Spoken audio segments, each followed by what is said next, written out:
Hello students, welcome back. हम अपने previous video में हमारा पार्ट दो गौरैया आपको पूरी तरीके से पढ़ के हम समझा चुके हैं कि किस तरीके से दो गौरैया जो हैं घर में आती हैं और उनको निकालने की किस हद तक जद्दोजहद की जाती है, मगर अंत में पता चलता है कि उनके बच्चे आ गए हैं, अंडों से निकल चुके हैं, तो फिर वो आखिरकार वहीं पर रहने लगती हैं। ये पार्ट लिखित था भीष्म साहनी जी द्वारा। बहुत ही लंबा पार्ट था, मगर मज़ा भी आया पढ़ने में, लेकिन हमें अच्छा लगा। अब इस पर आधारित प्रश्न उत्तर जो हमारी पाठ्य पुस्तक में ही दिए गए हैं, अब हम उनको देखेंगे कि हमें उन्हें कैसे सॉल्व करना है। तो शुरू करते हैं। प्रश्न पहला दिया गया है। अब ये पाठ से हमें दिया जा रहा है, मतलब हमको जो पाठ में आधारित है उससे पूछा जा रहा है। पहला प्रश्न क्या है? दोनों गौरैयों को पिताजी जब घर से बाहर निकालने की कोशिश कर रहे थे तो माँ क्यों मदद नहीं कर रही थी? बस वह हंसती ही क्यों जा रही थी? क्योंकि माँ कोई कोशिश नहीं कर रही थी, बस वो हंसती जा रही थी और पिताजी पर हंस हंस के व्यंग्यबाण छोड़ती जा रही थी, तो जिससे पिताजी का गुस्सा और ज़्यादा बढ़ता जा रहा था। तो ऐसा वो क्यों कर रही थी कि वो किसी चीज़ में मदद नहीं कर रही थी और सिर्फ हंस रही थी? कारण क्या था? क्योंकि माँ नहीं चाहती थी कि गौरैयों का घर उजड़ जाए, क्योंकि वो समझ चुकी थी कि अब ये जो घर बन चुका है इसका कारण ये है कि ये यहाँ पर अंडे दे चुकी हैं और अब उसमें से बच्चे निकलेंगे। इसलिए वो पिताजी की मदद नहीं कर रही थी और गौरैया भी पिताजी के बाहर निकालने की कोशिश को खेल समझ रही थी। इसीलिए वह आवाज़ सुनकर घोंसले में से गर्दन निकालकर बाहर झांकती थी और फिर घोंसले में घुस जाती थी। तो यहाँ पर पिताजी के बार बार प्रयास पर भी वो नहीं निकल रही थी, और जब वो करते तो वो गर्दन झांकती और फिर वापस चली जाती। और माँ का मदद ना करने का कारण क्या था? क्योंकि वो जानती थी कि घोंसलों के अंदर अंडे आ चुके हैं, अब वो चिड़िया छोड़कर नहीं जाएंगी, और ऐसे भी जब बच्चे हैं तो घर उजाड़ने का कोई मतलब भी नहीं है, तब उस जगह पर वो गलत हो जाता है। नेक्स्ट क्वेश्चन, देखो जी चिड़ियों को मत निकालो। माँ ने पिताजी से गंभीरता से यह क्यों कहा? क्यों? क्योंकि माँ ने जान चुकी थी कि इतनी कोशिश करी जा रही थी, इतने दिनों से उन्हें हटा दिया जाता था, सब जगह के आने जाने के रास्ते बंद कर दिए जाते थे, निकल जाती थी और फिर से वो सुबह आके बैठ जाती थी। तो यहाँ पर माँ ने जब बीच में एक बार गंभीरता से कहा था तो उसका कारण ये था कि माँ अब इस समय एकदम श्योर हो चुकी थी कि घोंसले के अंदर अंडे हैं। अगर उन्हें निकालने का प्रयास कर रहे हैं हम लोग तो फिर वो बहुत गलत है, क्योंकि किसी माँ बाप से उनके बच्चों को अलग करना बहुत ही गलत कृत्य होता है। तो यहाँ माँ इसलिए परेशान थी कि यदि चिड़िया ने अंडे दिए होंगे तो वो टूट सकते हैं और चिड़िया परेशान हो सकती हैं। इसलिए उन्होंने पिताजी से गंभीरता से कहा कि चिड़ियों को मत निकालो।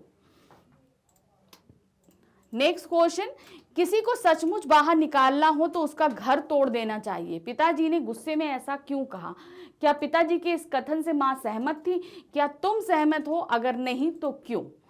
तो पिताजी ने बोला था कि अगर किसी को वाकई निकालना हो तो उसका घर तोड़ दो। तो पिताजी ने जो ये कहा क्यों कहा था? क्योंकि वो चिड़ियों का घर तोड़ देना चाहते थे ताकि वो दोबारा यहाँ पर आ ही ना सके। घर नहीं रहेगा तो यहाँ आकर क्या करेंगी, इसलिए उन्होंने ये चीज बोली थी। अब क्या माँ सहमत थी? माँ तो शुरू से ही सहमत नहीं थी कि अभी मत तोड़िए। फिर उस पे ऊपर विचार ये है कि क्या आप सहमत हैं इस कथन से? क्या उन्हें घोंसला तोड़ना चाहिए था या नहीं? या ये जो भी है, अगर आप तोड़ना हाँ बोलते हैं तो उसका तर्क दीजिए, और अगर आप ना बोल रहे हैं तो उसका भी आपको तर्क देकर ही उत्तर देना होगा। पिताजी के इस कथन से माँ बिल्कुल सहमत नहीं थी कि वे किसी का घर तोड़ने के पक्ष में नहीं थी। किसी का भी घर तोड़ना अच्छी बात नहीं। उनके अनुसार अगर चिड़ियों का घर तोड़ा गया तो वे बेचारी कहाँ जाएंगी और उनके बच्चों और अंडों का क्या होगा? हम इस बात से पूर्णतः असहमत हैं कि वह तो चिड़िया हैं, यदि किसी के साथ भी ऐसा हो तो उसके हृदय पर क्या बीतेगी। तो चिड़ियों का ही नहीं, अगर हम में से भी किसी का घर अगर टूटता है तो हमारे ऊपर क्या बीतेगी, तो यही सोचकर हमें दूसरे का घर नहीं तोड़ना चाहिए। तो हम इस बात से पूरी तरीके से असहमत हैं। फोर्थ क्वेश्चन आ गया, कमरे में फिर से शोर होने पर भी पिताजी अब की बार गौरैयों की तरफ देखकर मुस्कुरा क्यों रहे थे? कारण क्या था? उन्होंने बहुत कोशिश करी थी गौरैयों को बाहर निकालने की, लेकिन आखिर में जब देखा कि छोटे छोटे बच्चे आ गए हैं तो उन्होंने कोशिश करना बंद कर दिया था और चुपचाप वो देख रहे थे। अब क्या शोर बढ़ गया था, क्योंकि पहले 2 चिड़िया थी, अब और चिड़िया हो गई थी, उनके बच्चे हो गए थे, तो शोर का बढ़ना यानी कि चिड़ियों की चहचहाहट बढ़ गई थी। मगर अब पिताजी को गुस्सा नहीं आ रहा था, क्योंकि वो वहां पर देखकर प्रसन्न थे कि यहाँ पर भी एक परिवार पल रहा है। तो जब पिताजी घोंसला तोड़ने चले तो उसमें अंडे देखकर उन्होंने उसे वापस रख दिया और फिर गौरैया की तरफ देखकर वे मुस्कुराने लगे, क्योंकि अब उन्हें पता चल चुका था कि किसी का घर तोड़ना उचित नहीं है। गौरैया बच्चों के होने पर कुछ दिन चींची कहेगी, उसके बाद खुद ही चिड़ियों के साथ उड़कर कहीं और चली जाएगी। मतलब जब तक बच्चे उड़ने लायक नहीं हो जाते तब तक वो वहां रहेगी। जब बच्चे एक बार उड़ना सीख जाएंगे तो वो अपने बच्चों को लेकर यहाँ से चली जाएगी। ये बात पिताजी अच्छी तरह जानते थे। अब क्या है, अभी तक हमने पाठ से पढ़ा था, अब क्या है, पशु पक्षी के हिसाब से पूछा जा रहा है कि पशु पक्षी और हम, यानी कि जो हमारे आसपास जो इतने सारे जानवर प्राणी जो रहते हैं वो और हम इसके आधारित अब प्रश्न उत्तर पूछे जाएंगे। तो पहला क्या है, इस कहानी में शुरू में कई पशु पक्षियों की चर्चा की गई है। कहानी में वे ऐसे कुछ काम करते हैं जो मनुष्य करते हैं, उनको ढूंढकर तालिका पूरी करो। तो कहने का मतलब कुछ काम ऐसे हैं जो जानवरों द्वारा कार्यरत किए जाते हैं, मगर वो कार्य क्या है, वो मनुष्यों द्वारा संपन्न होते हैं। जैसे पहला का पक्षी क्या करते थे, घर का पता लिखवा कर आते थे, था ना। दिल्ली जब भी आते थे तो उनके घर का पता लिखवा कर आते थे कि जाइए दिल्ली में इन्हीं के घर के आम के पेड़ पर जाके रहिएगा। तो पता लिखवाने का काम कौन करते हैं, मनुष्य करते हैं, मगर यहाँ किसके लिए इस्तेमाल किया गया था, पक्षियों के लिए इस्तेमाल किया गया था। फिर बूढ़ा चूहा शायद सर्दी लगने के कारण अंगीठी के पीछे छिपकर बैठा है। अब सर्दी लगने का काम क्या होता है, हम लोग अंगीठी तापने का काम कौन करता है, मनुष्य करते हैं ना, मगर यहाँ कौन कर रहा था, चूहा कर रहा था। तो ये चूहे के ऊपर हम लिखेंगे, चूहे के द्वारा ये काम संपन्न हो रहा था जो मनुष्य करते हैं। गा क्या है, बिल्ली।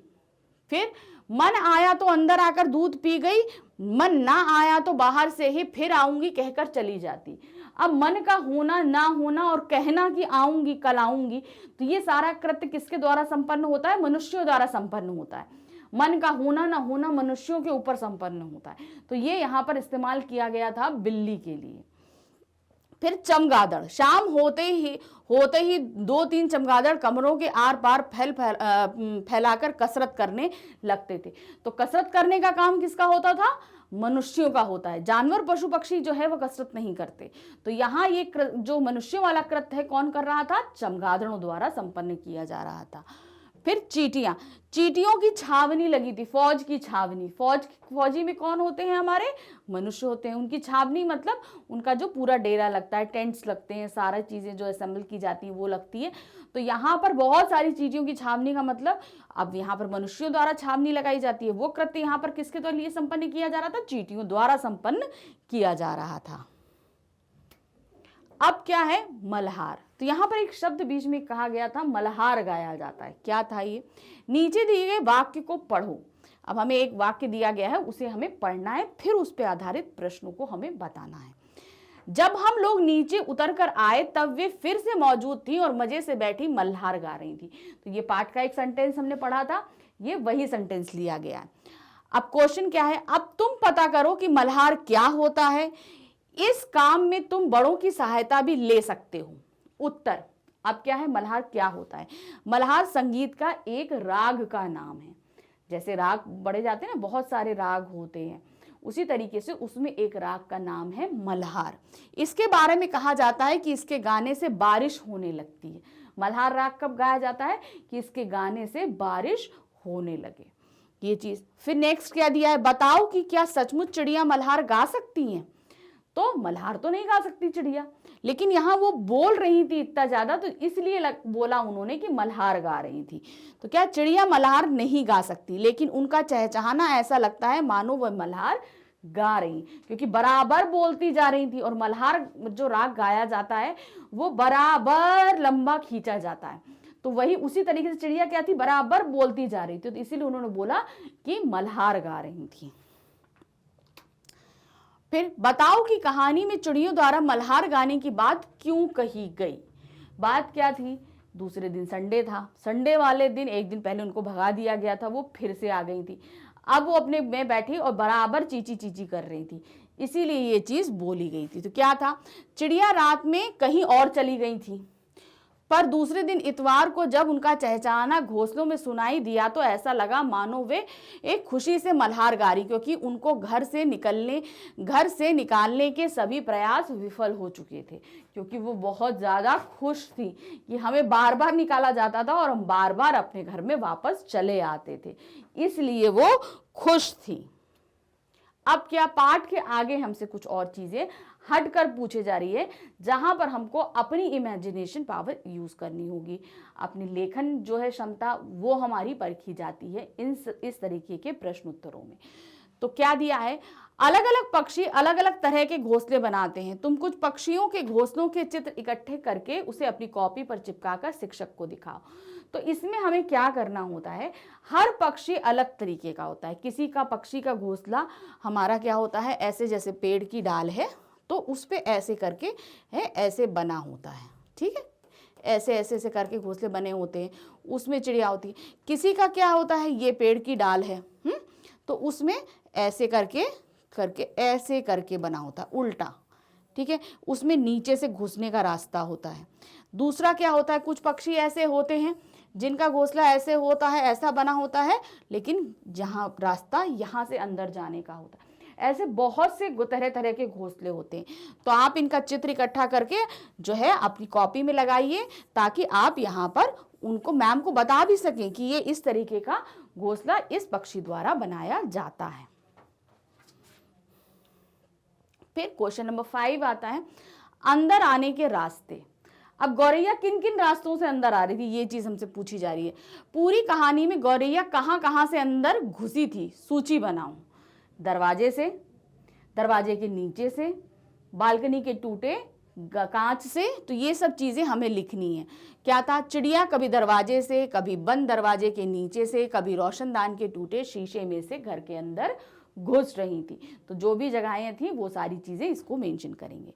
फिर क्या है, अब अपने घर के बारे में सोचो। तुम्हारे घर में यदि गौरैया आना चाहे तो वो कहाँ कहाँ से अंदर घुस सकती है, इसे अपने शिक्षक को बताओ। तो छात्र अपने घर में बता सकते हैं, या तो आप लिख के बताइए, या अगर आपकी ड्राइंग अच्छी है तो आप अपने घर के चित्र को बना के उसमें मेंशन कर सकते हैं। जाहिर सी बात है, बहुत से घरों में होते हैं, रोशनदान बने होते हैं, बालकनी होती है, कोई दरवाजे में इतने सुराख होते हैं, जहां जहां से भी आने का रास्ता है, खिड़कियों में कभी कभी होते हैं, या एसी के डक के अंदर से आ जाती हैं चिड़िया, कभी चिमनियों से आ जाती हैं।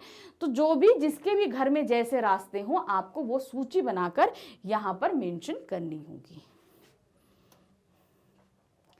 कहने का अंदाज, अब क्या है, माँ खिलखिलाकर हंस दी। इस वाक्य में खिलखिलाकर शब्द बता रहा है कि माँ कैसे हंस रही थी। इसी प्रकार नीचे दिए गए रेखांकित शब्दों पर ध्यान दो। इन शब्दों से एक एक वाक्य बनाने हैं।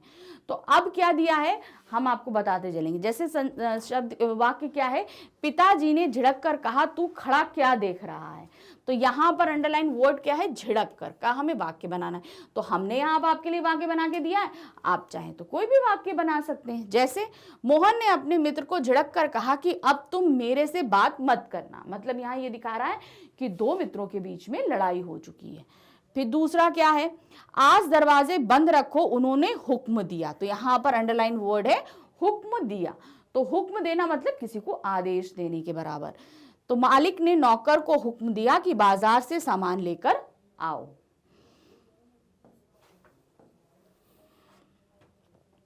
फिर क्या, देखो जी चिड़ियों को मत निकालो, माँ ने अब की बार गंभीरता से कहा। तो यहाँ पर शब्द क्यों है, जो अंडरलाइन है वो है गंभीरता। तो गंभीरता क्या, रवि ने अपने मित्र को गंभीरता से अपनी परीक्षा की तैयारी करने के लिए कहा। तो यहाँ एक मित्र दूसरे मित्र को जो है सीरियसली पढ़ने के लिए बोल रहा है। इसमें देखिए गंभीरता शब्द आया। फिर नेक्स्ट क्या है, किसी को सचमुच बाहर निकालना हो तो उसका घर तोड़ देना चाहिए, उन्होंने गुस्से से कहा। तो यहाँ गुस्से में या गुस्से से जो भी हो, आपको गुस्से का मेन बनाना है। तो पिताजी गुस्से में चिड़ियों को निकालने के लिए चल पड़े। तो ये जो है ना, ये वाक्य बनाओ जैसे आपके शब्द आते हैं, इन शब्दों को लेकर हमें वाक्य बनाने पड़ते हैं। जरूरी नहीं है कि जो आपको यहाँ बताए जा रहे हैं आपके एग्जाम में भी वही आएंगे।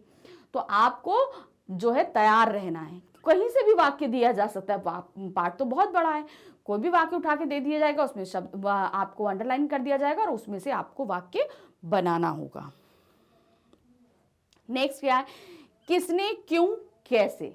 मतलब किसने कहा, क्यों कहा और कैसे कहा। क्या चीज है ये। पिताजी बोले क्या मतलब, मैं कालीन बर्बाद कर लूं। ऊपर दिए गए वाक्य पर ध्यान दो और बताओ क्या क्या बताना है हमें। पिताजी ने यह किससे कही, तो पिताजी ने किससे कहा, माँ से कही थी ये बात, क्योंकि माँ ने बोला था कि गंभीरता से कि अब चिड़ियों को मत निकालो, तो पिताजी ने किससे बोला था, ये माँ से कहा था। उन्होंने यह बात क्यों कही, इसी सेंटेंस के आधार पर हमें बताना है। ये जो हमारा सेंटेंस है ना, इसी के आधार पर हमसे सारे प्रश्न पूछे जा रहे हैं। उन्होंने यह बात क्यों कही थी, उन्होंने ये बात चिड़ियों से परेशान होकर कही थी। फिर गौरैयों के आने से कालीन कैसे बर्बाद होता, मतलब अब गौरैया तो ऊपर, तो कालीन कैसे बर्बाद हो रहा था। गौरैयों के आने से उनके द्वारा तिनके बिखेरने और बीट करने से कालीन खराब हो रहा था। तो ये क्यों, किससे कहा, क्यों बोला और कैसे, ये सारी चीजें हमने इसके जरिए आपको बताई।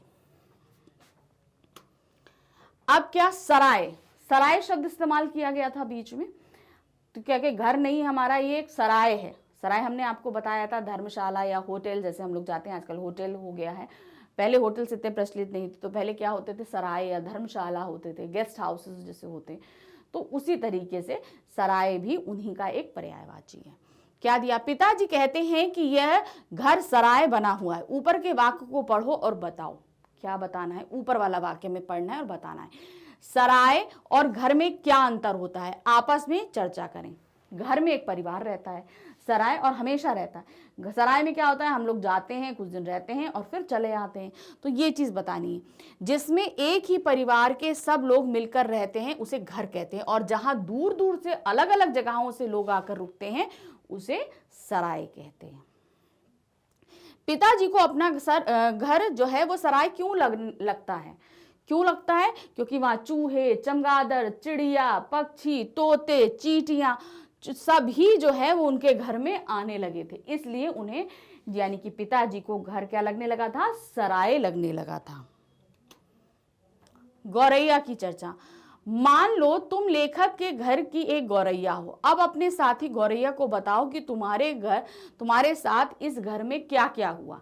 तो अब यहाँ को आपको बताना है कि आपको सपोज अपने आप को गौरैया समझना है, और कहाँ पे रह रहे हैं आप, पिताजी के पास, यानी कि लेखक क्या रह रहे हैं। अब आपके साथ जो जो हुआ उसे आपको यहाँ पर लिखना है, आपको अपने अनुभव, हम आपको पाठ पढ़ा चुके हैं, उसी पे आधारित आपको यहाँ पर अपना अनुभव शेयर करना है। फिर तुम्हें इस कहानी में कौन सबसे अधिक पसंद आया, तुम्हें उसकी कौन सी बात सबसे अधिक अच्छी लगी, बताइए। तो यहाँ पर सबसे पसंद क्या आया, माँ को चिड़ियों के प्रति ममता थी। दूसरा, पिताजी अंत में हार कर चिड़ियों का चहचहाना देखकर मुस्कुरा रहे थे।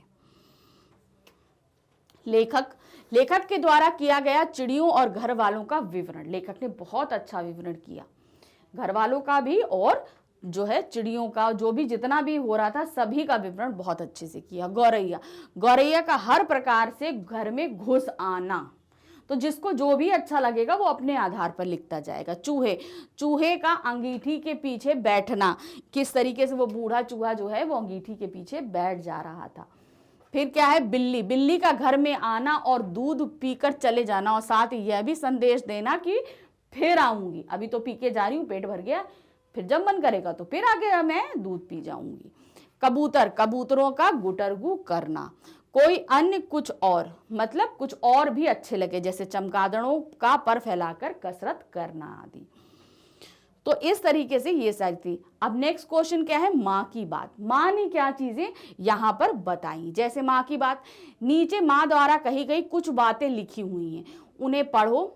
अब तो ये नहीं उड़ेंगी, पहले इन्हें उड़ा देते तो उड़ जाती। एक दरवाजा खुला छोड़ो, बाकी दरवाजे बंद कर दो, तभी ये निकलेंगी। देखो जी, चिड़ियों को मत निकालो, अब तो इन्होंने अंडे दे दिए होंगे, अब ये कहाँ, यहाँ से नहीं जाएंगी। तो ये सारे वक्तव्य किसके द्वारा बोले गए थे, माँ के द्वारा बोले गए थे। क्या बताया, अब बताना है हमको, इसके आधार पर, इन्हीं वक्तव्यों के आधार पर हमसे प्रश्न पूछा जा रहा है। क्या पूछा गया, क्या माँ सचमुच चिड़ियों को घर से निकालना चाहती थी? नहीं, माँ घर से नहीं निकालना चाहती थी। नहीं, माँ चिड़ियों को कभी भी घर से नहीं निकालना। आपको रीजन नहीं देना, जितना पूछा जा रहा है आपको सिर्फ उतना उत्तर देना है। फिर माँ बार बार क्यों कह रही थी कि ये चिड़िया नहीं जाएंगी? क्यों? क्योंकि चिड़ियों ने घोंसला बना लिया था, वह उनका घर था और वे अपने घर से किसी भी हालत में छोड़कर नहीं जाएंगी। एक बार अगर हम कहीं घर बना ले तो हमसे बोला जाए छोड़ के, कोशिश कोई हमें निकालने करे तो हम क्या आसानी से चले जाएंगे? तो यही चीजें माँ बोल रही थी। अब कहानी पर हम चर्चा करते हैं। जो हमने कहानी पढ़ी, तुम्हारे विचार में इस कहानी को कौन सुना रहा है? तुम्हें यह किन बातों से पता चलता है? तो ये हमें कौन सुना रहा है? लेखक भीष्म साहनी जी सुना रहे हैं। आप नाम मेंशन कर सकते हैं इसमें कि इसमें लेखक सुना रहे हैं भीष्म साहनी जी, अपने बचपन में घटित एक घटना का विवरण कर रहे हैं। तो ये हमें कैसे पता चलता है? क्योंकि कहानी का सजीव वर्णन है। यहाँ पर आंखों जैसे लग रहा है कि हम उस कहानी के अंदर मौजूद हैं, यानी कि लेखक जो लिख रहा है वो उस कहानी के अंदर मौजूद है। फिर लेखक ने यह अनुमान कैसे लगाया कि एक चूहा बूढ़ा है और उसको सर्दी लगती है? क्योंकि वो हमेशा अंगीठी के पीछे ही बैठा रहता है, क्योंकि अंगीठी के पीछे गर्माहट रहती है। ऑब्वियस सी बात है, अगर किसी को ठंड लग रही है तो वो गर्माहट पे रहेगा। तो इसलिए इन्होंने अंदाजा लगाया, क्योंकि अंगीठी के पीछे गर्माहट पाने के लिए वो चूहा हमेशा बैठा रहता था, यानी कि उसकी जो हालत थी यानी कि वो बहुत ही खराब थी। तो वो उन्होंने अंदाजा लगाया कि वो बूढ़ा है और उसे ठंड लगती रहती है। शब्द की समझ, चुक और चूक अब क्या है? अब इनकी सहनशीलता चुक गई है। अब हमको यहां पर बताना है, ये ध्यान रखिए।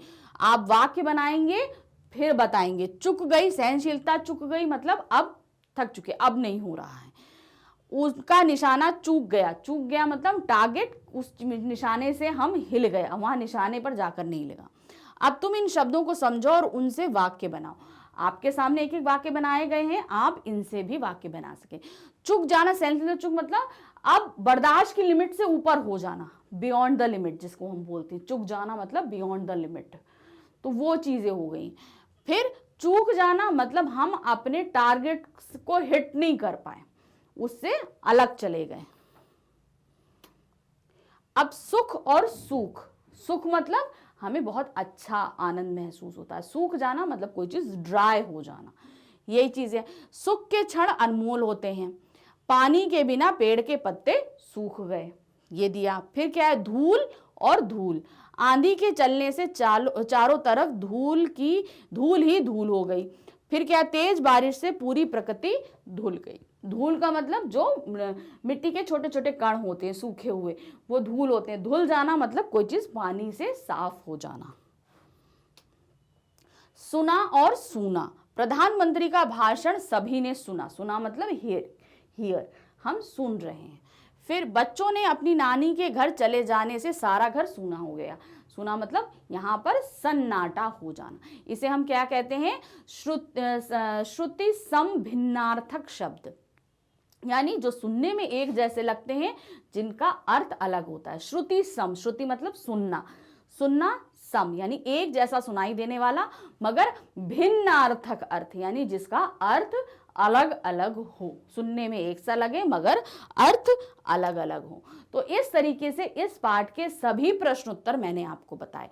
बहुत हद तक पाठ से थे, कुछ आपसे पूछे गए।